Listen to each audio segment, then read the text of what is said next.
Captain Jake Morrison stood on the bridge of the UES Horizon and looked out at the empty space around them. They had been traveling for 6 months now, further from Earth than any human had ever gone before. The stars looked different here, cold and distant in ways that made him think of home. "Captain, we have something on the long-range scanners," said Lieutenant Dan Cooper from his station. His voice was steady, but Jake could hear the excitement underneath. After months of finding nothing but empty space, any discovery was welcome. Jake walked over to look at the screen. A large object showed up as a bright dot against the black background. It was big, much bigger than their ship. "How far away is it?" "About 2 million kilometers, sir. It's not moving, just sitting there in space." "Any signs of life? Energy readings?" Dan shook his head. "Nothing, Captain. It looks dead. But the size of it, it's huge. Maybe 10 times bigger than our ship." Jake thought for a moment. They were explorers, sent out to find new things and learn about the galaxy. This could be exactly what they were looking for. "Set course for that object. Alert the senior staff. I want everyone to see this." The horizon changed direction and began moving toward the mysterious object. As they got closer, more details became clear on their screens. It was a ship, but unlike anything humans had ever built. The design was strange, with flowing curves and surfaces that seemed to shift in the light. Parts of it looked broken, with holes in the hull and pieces floating nearby. Chief Engineer Lisa Park came onto the bridge, followed by Dr. Alex Turner, their science officer. Lisa was a practical woman who could fix anything, while Alex studied alien life forms, though they had never found any real aliens before. "What do you think?" Jake asked them as they looked at the screen. Lisa whistled softly.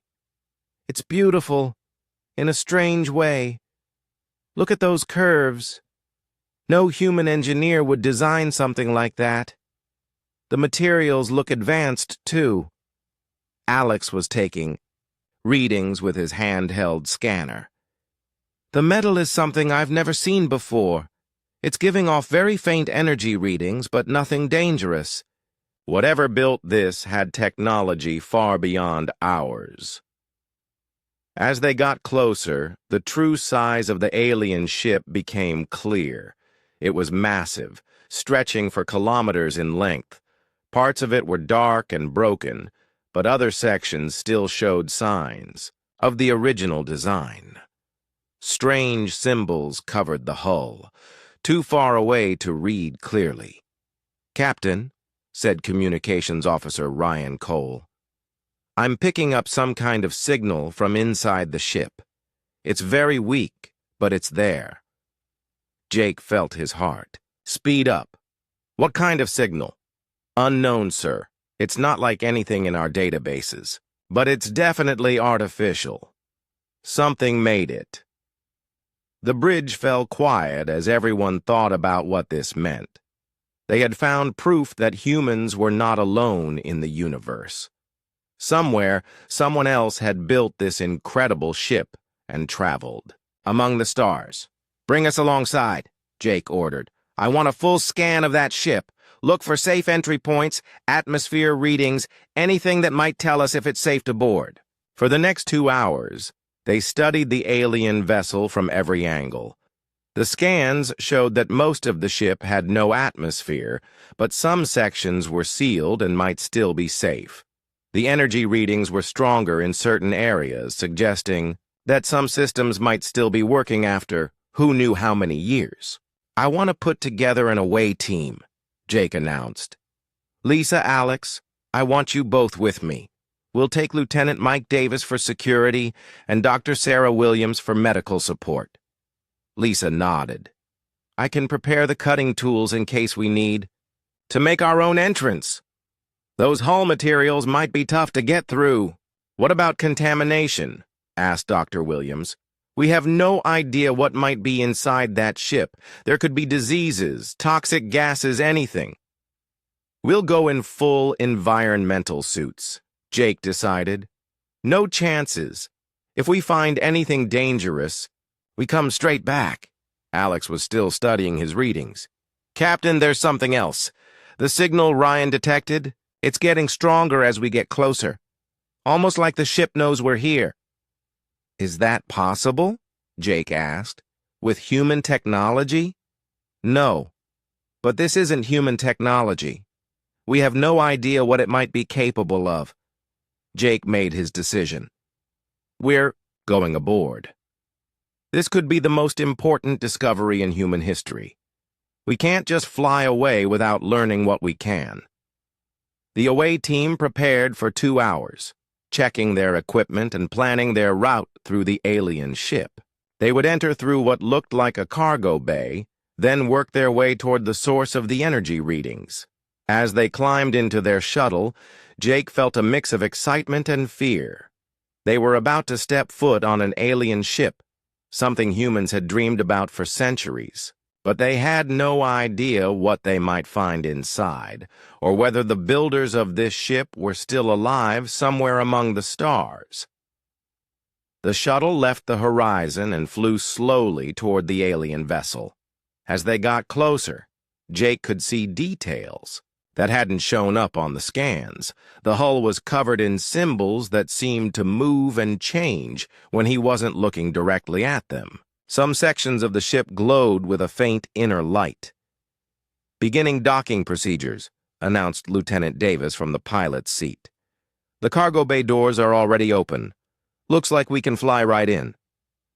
As their shuttle entered the alien ship, emergency lights began turning on all around them.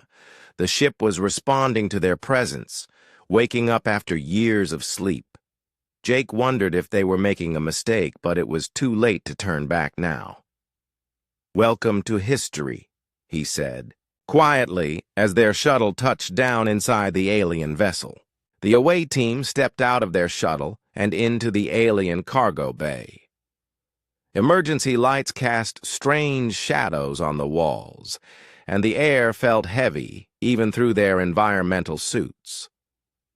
Jake Morrison looked around at the smooth walls covered in symbols that seemed to glow with their own light. "Atmosphere is breathable," reported Dr. Sarah Williams, checking her readings. "Oxygen levels are actually higher than Earth normal. Temperature is comfortable, but I still recommend keeping our suits on until we know more." "Agreed," said Jake. He activated his radio. "Horizon, this is the away team. We're inside the alien vessel. So far, everything looks safe."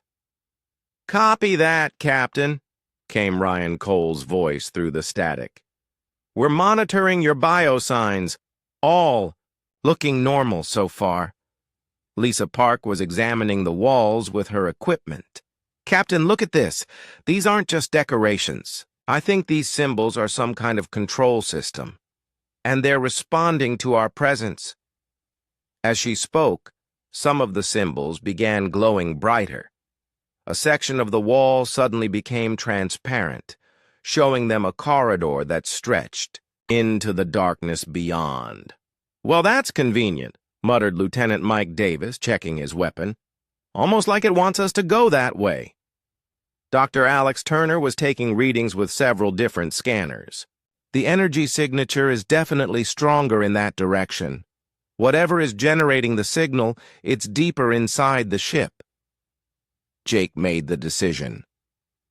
"We follow the path the ship is showing us. Stay together. Stay alert.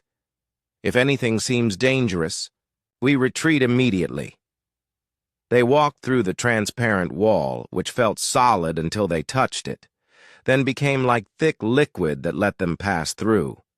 The corridor beyond was tall and wide, built for beings much larger than humans. The walls curved gracefully, and more symbols provided light along their path. As they walked, Dr. Turner continued scanning. Captain, I'm detecting some kind of central core about a kilometer ahead. Massive energy readings coming from there. And there's something else. What? I'm picking up what might be artificial intelligence signals. Very complex patterns. Like a computer thinking. They walked for 20 minutes through corridors that seemed to change around them. Sometimes the walls became transparent to show them new paths. Sometimes symbols would light up to guide them forward. The ship was definitely alive in some way, responding to their movement. "This is incredible," whispered Lisa. "The technology here is centuries ahead of anything we have, maybe thousands of years ahead." Finally, they reached a large circular room with a ceiling that stretched high above them. In the center was a pillar of light that reached from floor to ceiling. Symbols moved through the light like living things, and the air hummed with energy. "This must be the ship's computer," said Alex. "Or maybe its brain." As they approached the pillar, the symbols suddenly stopped moving. The room fell silent except for the sound of their breathing. Then, without warning, a voice spoke in perfect English. "Welcome, humans. We have been waiting for you." The team froze. Jake felt his heart pounding as he looked around the room for the source of the voice. "Who's speaking? Where are you?" "We are the memory of the ship. We are the last thoughts of those who built this vessel. We have waited many cycles for a species like yours to find us." "What do you mean, like ours?" asked Alex. The pillar of light changed, showing images of different alien species. Some looked like insects, others like crystals that had learned to move. There were dozens of different forms of life, all clearly intelligent. "These are the species of the Galactic Consortium," the voice explained. "They control this region of space. They have rules about which species may travel between the stars and which must remain on their home worlds." "Rules?" Jake asked. "What kind of rules?" "New species must prove they are worthy through trials. Those who fail are contained on their planets forever. Those who succeed become servants of the consortium." The images changed to show human ships around Earth.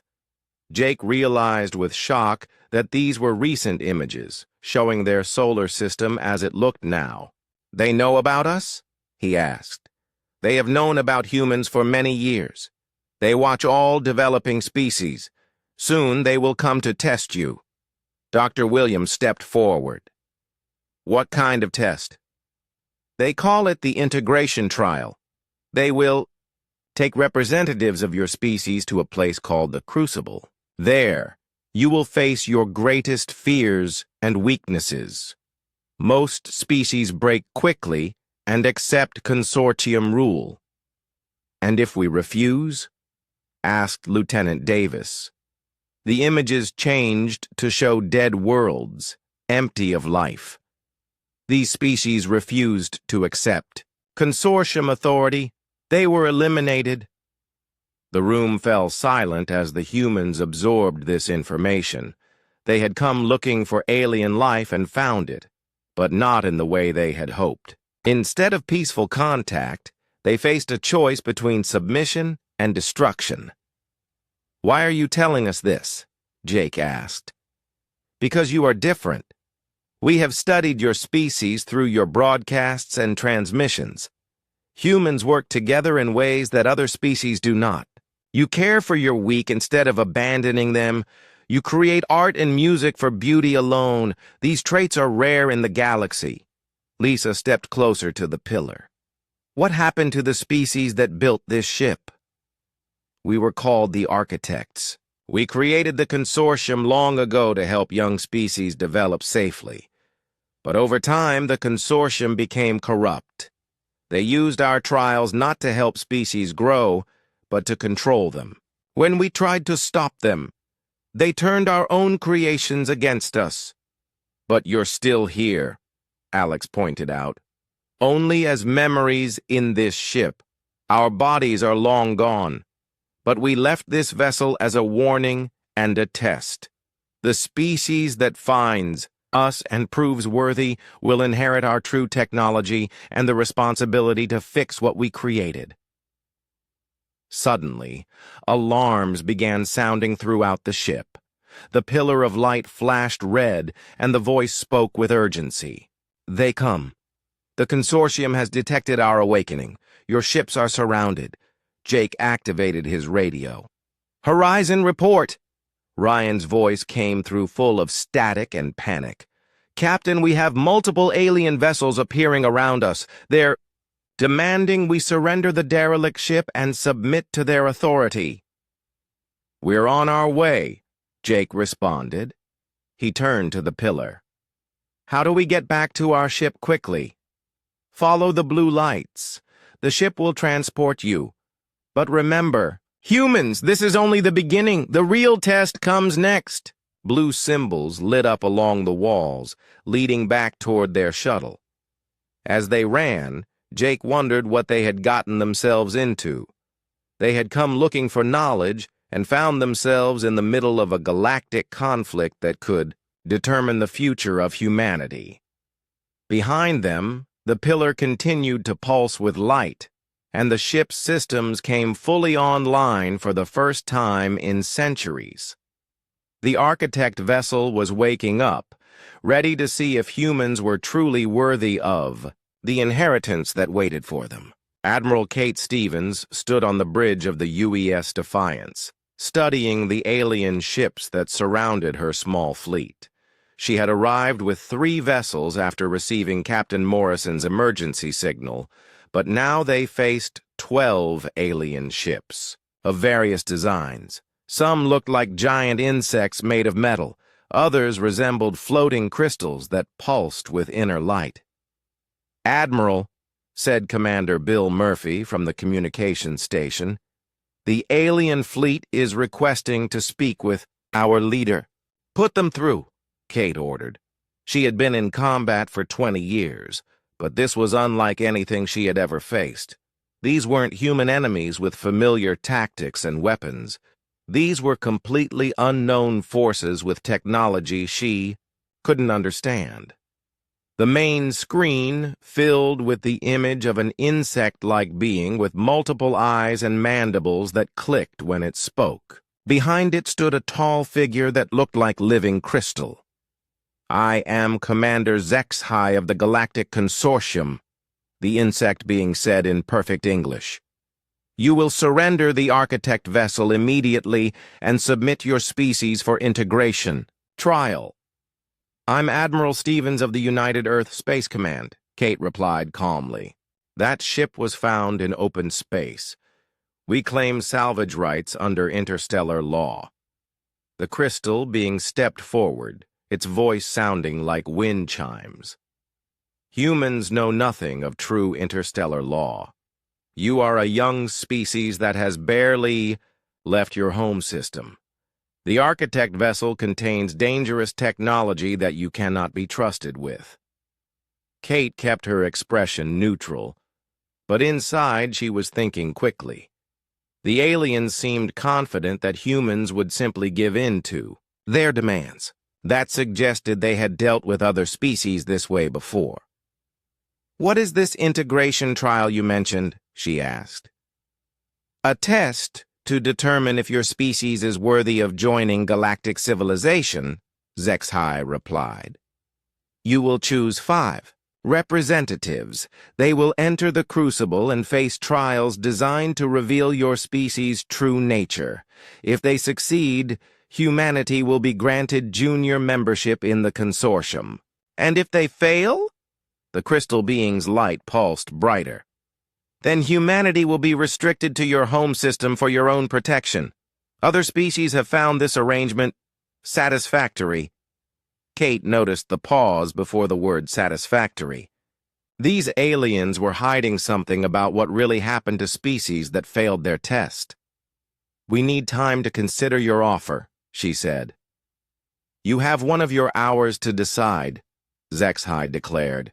If you refuse, we will take the Architect vessel by force and declare your species a threat to galactic peace."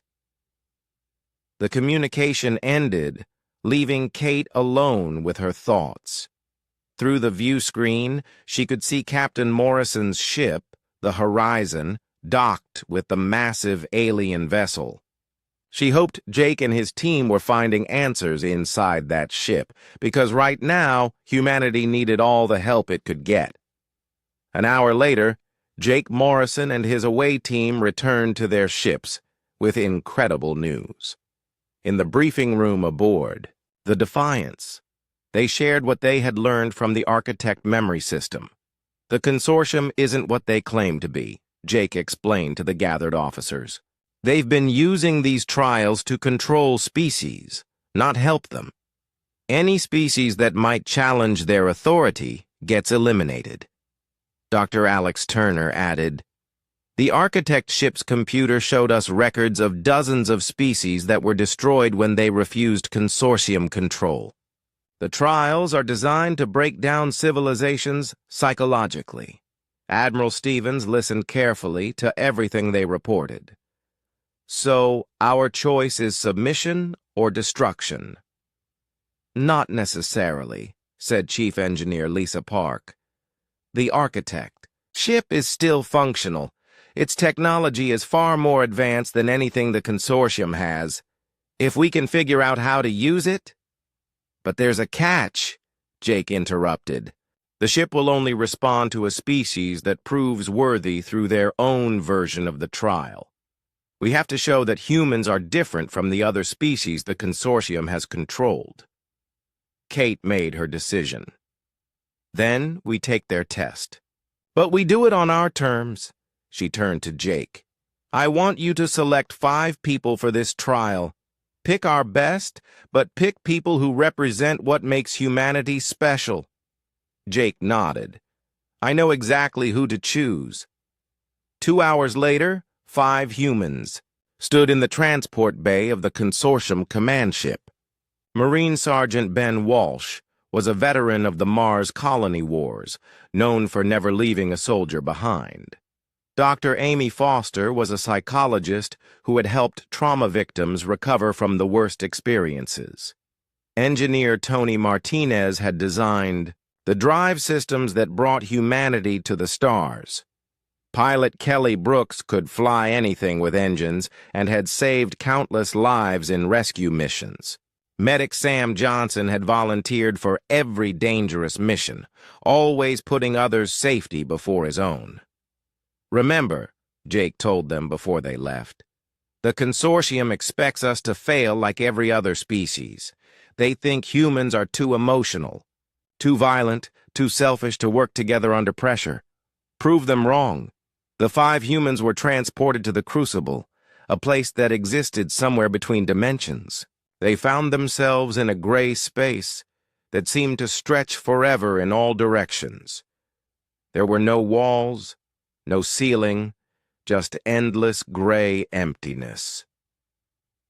"Welcome to your trial," said a voice that came from everywhere and nowhere. "Each of you will face your greatest fear. Most species face these trials alone, struggling against their individual weaknesses until they break. Let us see how humans perform."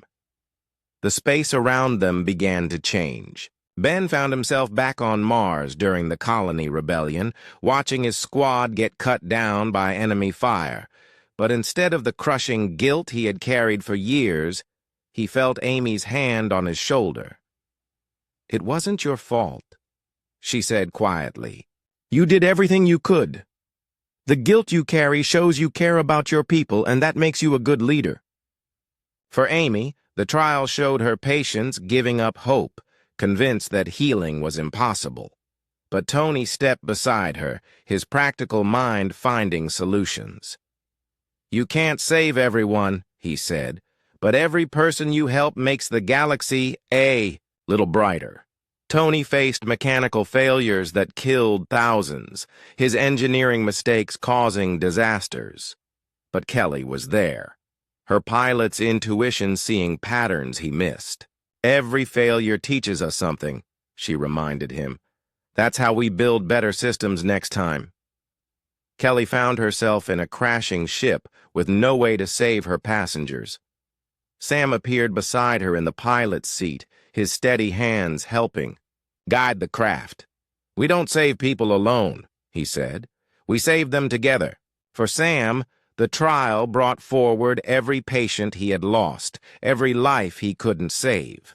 But Ben stood with him, the soldier's strength supporting the healer. You fight death every day, Ben said. Sometimes you win, sometimes you lose, but you never stop fighting. That's what makes you a hero. The beings running the trial watched in confusion as the humans supported each other through challenges designed to break individuals. Where other species had fallen apart under the pressure of their fears, the humans grew stronger by sharing their burdens.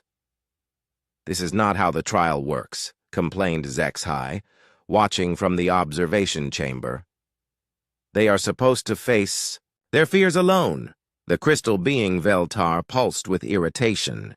Their emotional bonds are making them resistant to psychological pressure. This was not predicted. In the crucible, the 5 humans stood together as the gray space tried to separate them again and again. Each time, they found ways to stay connected, supporting each other through fear and doubt. You know what I think? Ben said as the space around them shifted again. I think they're scared of us. Why would they be scared? Amy asked. Tony grinned. Because we're doing something they've never seen before. We're not just surviving their test. We're beating it. Kelly looked around at her teammates. Then let's show them what humans can really do when we work together. The crucible began to shake as the trial reached levels of intensity never before recorded. But the 5 humans stood firm, their bonds stronger than any fear the test could create. Admiral Kate Stevens paced the bridge of the Defiance as she watched the readings from the crucible. The 5 humans had been inside the trial for 6 hours now, far longer than any other species had ever lasted. The consortium ships around them were becoming more agitated by the minute. Admiral, said Communications Officer Ryan Cole, I'm picking up encrypted transmissions between the consortium vessels. They're discussing something called Protocol 7. Can you decode it? Working on it, but their encryption is advanced. What I can make out suggests they're preparing for some kind of emergency action. Captain Jake Morrison stood beside Kate, studying the data streams coming from the Architect vessel. Ever since the trial began, the ancient ship had been showing increased activity. Lights were coming on throughout its hull, and energy readings were climbing steadily. The ship is waking up, Jake observed. Whatever our people are doing in there, it's having an effect on Architect technology. Dr. Alex. Turner looked up from his console. Captain, I've been analyzing the data we collected from the ship's memory core. There's something the consortium didn't tell us about the trial. What do you mean? The Crucible wasn't originally designed to test species for consortium membership. It was built by the architects as a way to find their successors. The real trial isn't about surviving your fears. It's about proving you can work together to protect others. Kate stopped pacing. Protect others how? According to the architect records, the final phase of the true trial presents a choice. Save your own species or save the galaxy. Every species the consortium tested chose to save themselves. That's why they all failed the real test. Jake felt a chill run down his spine. And that's why the consortium has been able to control them. They're all species that chose self-preservation over helping others.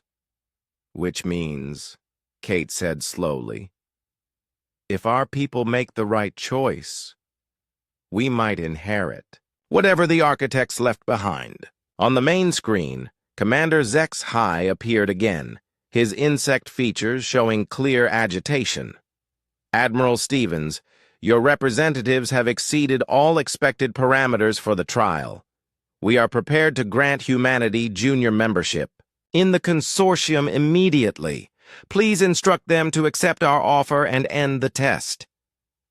Kate studied the alien commander's multiple eyes. Fear. That's what she saw there. The consortium was afraid of what might happen if the humans continued. Our people will complete the trial as designed, she replied. We don't accept partial victories. Zexhi's mandibles clicked rapidly. You do not understand the forces you are dealing with. The Crucible contains ancient technology that could be dangerous if improperly activated. Then perhaps you should have thought of that before you forced us into your test. The communication ended abruptly. Within minutes, Ryan reported more encrypted traffic between the consortium ships. Admiral, they're powering up weapons. All 12 ships are targeting both our fleet and the Architect vessel. Jake grabbed Kate's arm. They're going to destroy the ship with our people still inside. Kate activated the fleet communication system. All ships, this is Admiral Stevens. Prepare for combat. Protect the Architect vessel at all costs. Admiral, said her tactical officer, we're outnumbered 4-1. Their technology is more advanced than ours. Then we'll have to be smarter. Then they are. Kate turned to Alex. Doctor, that Architect ship, is there any way we can activate its defenses? I don't know. The ship's systems have been dormant for centuries. Even if they still work, we don't know how to control them. Inside the Crucible, the 5 humans sensed a change in their surroundings. The gray space began to dissolve, replaced by a vast chamber filled with stars. They stood on a platform suspended in space, with galaxies spinning slowly around them. Final trial, announced the voice that had guided them through their fears. Before you stands a choice that will determine the fate of your species and all others in this galaxy. 2 paths appeared before them, each leading to a different platform. Above one platform, images showed Earth and humanity's colonies thriving and expanding across the stars. Humans lived in peace and prosperity, protected from all threats. Above the second platform, images showed the galaxy filled with countless species, all free from the consortium's control. But Earth was darker in these visions, humanity bearing the burden of protecting younger civilizations from threats they couldn't handle alone. Choose, the voice commanded. Save your own people or save the galaxy. You cannot do both. Ben Walsh looked at his 4 companions. This is what the other species faced, isn't it? They all chose to save themselves. Amy Foster nodded. And that's why they failed, because the real test isn't about making the easy choice. Tony Martinez studied the 2 platforms carefully. Wait a minute. Look at this more closely. These aren't really 2 different choices. Kelly Brooks followed his gaze. What do you mean? Look at the images again. In the first scenario, humanity survives, but the galaxy falls under permanent consortium control. How long before they decide we're a threat and eliminate us anyway? Sam Johnson understood. And in the second scenario, if we protect the galaxy but sacrifice ourselves, then there's no one left to actually do the protecting. Ben grinned. So it's a false choice. Classic military tactics. Make your enemy think they only have bad options. Amy looked around at her team. So what's the real answer? Tony pointed to a third option that hadn't been there before. A narrow bridge that appeared to connect the 2 platforms. We refuse to accept their choice. We find a way to save everyone. The voice spoke again, but now it sounded different, more like the Architect memory from the ship. Interesting. You reject the parameters of the test? Kelly stepped toward the bridge. Every time you've tried to separate us, we've found a way to stay together. Every time you've given us an impossible choice, we found a third option. Why should this be any different? Because this is the real universe, the voice replied. Sometimes there are no good choices. Sam shook his head. There are always good choices. Sometimes they're just harder to see. The 5 humans joined hands and stepped onto the narrow bridge together. As they walked, the space around them began to change again. The crucible was dissolving, but not because they had failed. "Congratulations," said the architect voice, now warm and welcoming. "You are the first species in 50,000 years to understand the true test. The crucible was never about choosing between 2 options.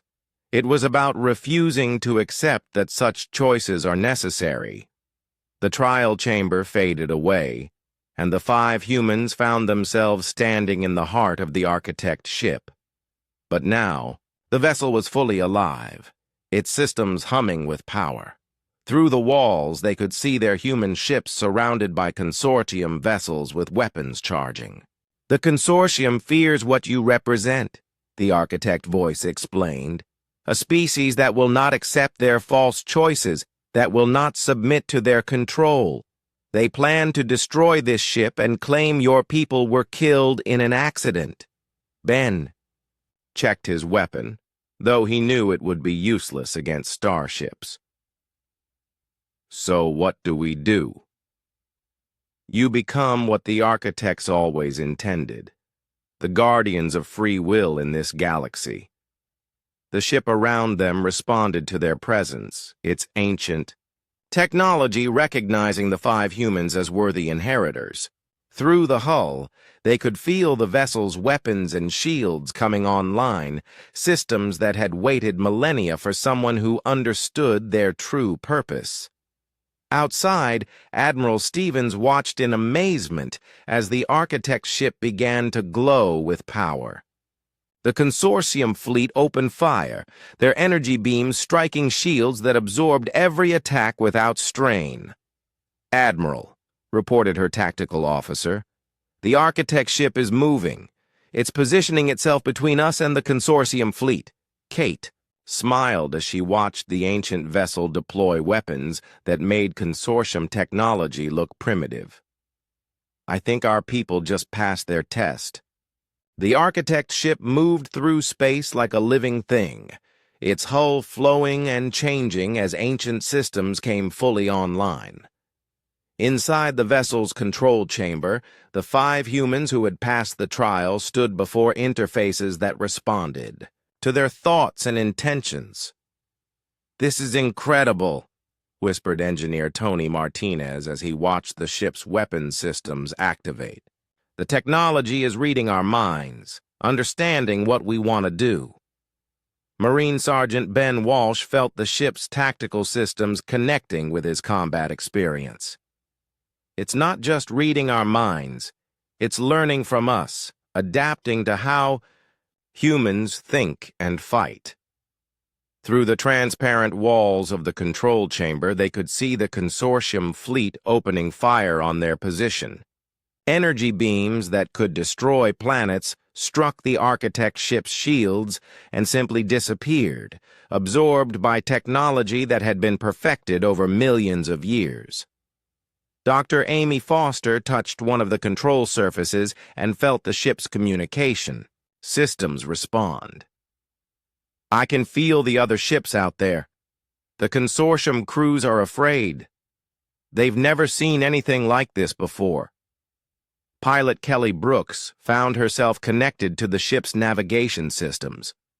The vessel moved according to her instincts, flowing through space with grace that made human starships look clumsy by comparison. "The ship wants to protect everyone, not just us. I can feel it." Medic Sam Johnson stood at the center of the chamber, his hands on what appeared to be the ship's main control interface.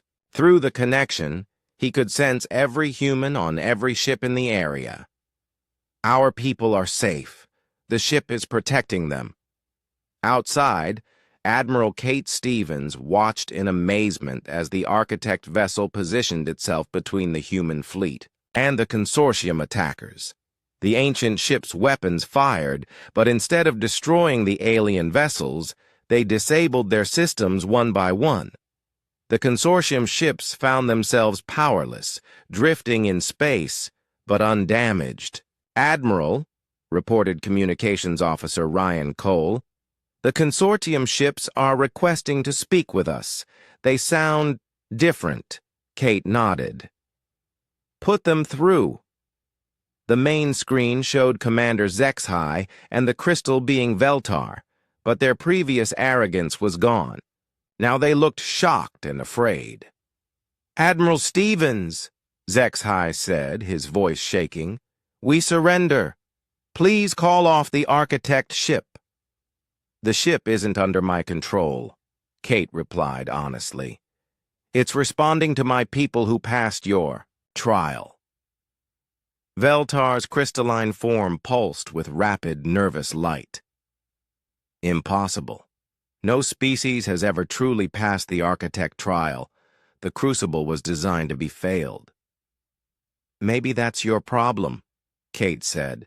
"You spent so long trying to control other species that you forgot what it meant to actually help them." Captain Jake Morrison joined Kate on the bridge, having just returned from the Architect ship. "Admiral, you need to hear what the ship's memory core told us. The consortium has been lying about everything." Through the communication link, Jake addressed the consortium commanders directly. "The Architects created you to help younger species develop, not to control them. You were supposed to be teachers and protectors, not rulers." Zexhai's multiple eyes looked away from the screen. "That was long ago. The galaxy is dangerous. Species need strong guidance." "No," said a new voice. The 5 humans appeared on the screen, speaking from the Architect ship's control chamber. It was Sam Johnson who spoke, his calm medic's voice carrying new authority. "Species need the freedom to make their own choices even if they make mistakes." Amy Foster stepped beside him. "The consortium has been keeping the galaxy in a state of perpetual childhood, never allowing civilizations to truly grow up." Tony Martinez gestured to the displays around them. "This ship contains the combined knowledge of the Architect race, technologies that could solve hunger, disease, even death itself. But it won't activate for species that only think about themselves." Kelly Brooks looked directly at the consortium commanders. "The ship has been waiting for a species that understands that true strength comes from helping others, not controlling them." Ben Walsh crossed his arms. "And now that we've passed the test, we inherit the responsibility the Architects left behind."